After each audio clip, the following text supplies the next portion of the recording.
Jacob's ex-wife, Rose, was on the front step when he arrived at the bus stop a few houses down. With purpose, she marched toward him. "Figured as much," she said. "You can turn yourself around right now. Because I'm a little behind on child support? I'm not having this conversation. Go." Before Jacob could muster a reply, his cell phone rang. Both he and Rose knew that it was his mother, eager to chat with her grandson. "Hey, Mom, I'm at Rose's right now." "Is Tommy with you?" his mother asked. "No, he's not, Mom. Your son smells like a distillery, Carol," Rose interjected. His mother sighed. "Again, Jacob. Sorry, Mom. I won't be bringing him by." His mother sighed once more.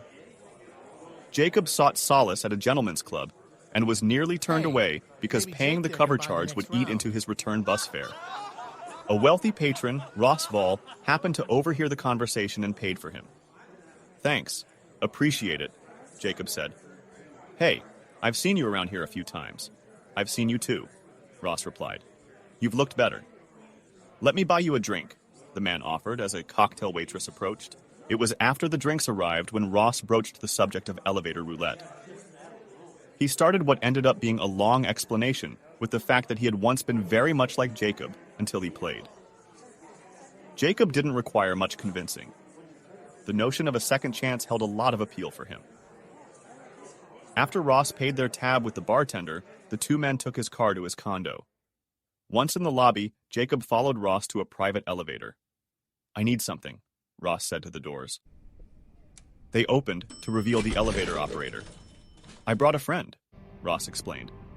"His name is Jacob." The operator sized up Jacob and then nodded at Ross. "Yeah, I'll take him." The possibility that he might not have been allowed in surprised Jacob, but not as much as Ross's obvious happiness at the news. The operator turned to Jacob. "Your old life will be erased. Do you agree with those terms?" Jacob said yes. They shook hands, and he entered. When the doors closed, the elevator car around them disappeared. "Where are we?" Jacob asked in confused wonder. "An elevator," the operator said, and then went on to share some previously omitted details. "This ride will seem short, but a few years will pass. The person you were will no longer exist. You will have a new identity and be in a different part of the world." The doors opened to a luxurious lounge. Jacob walked out into the room and stopped to take in his surroundings. "Where are we?" "Aboard your yacht, Mr. Jeff Branson." "My yacht? There's an elevator?" "It's a big yacht. If you have any other questions, just come back here and say that you need something." Over the next few weeks, Jacob acclimated to his new circumstance as Jeff Branson, a highly successful professional gambler who lived in opulence. Eventually wanting to share his good fortune with his son, Jacob called Rose only to discover that her cell number had been reassigned. It was the same situation with his parents. Troubled, Jacob went back to the yacht elevator. "I need something," Jacob said, and then returned to the bar rail and his waiting rye. The doors opened and the operator was standing inside. "I can't get hold of my family," Jacob said.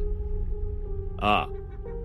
Well, to erase the old you, every piece of data about you was wiped from existence, and every person you ever knew, or who ever knew about you, is dead." Jacob's blood ran cold. "My son? My family? How did you think erasing your old life would work?" "I don't know, but not like that. Not by killing everyone." "What about Ross?" "Dead," the operator replied. His old habits were coming back to haunt him. He knew it was only a matter of time before it all fell apart, and he couldn't live with the guilt of the huge sacrifice that was all going to be for nothing. He didn't have the courage to take his own life directly, but was self-centered enough to trick somebody into doing the job for him. Functional addicts are my favorite. You remind me of him a lot. You'll be bringing friends around soon enough.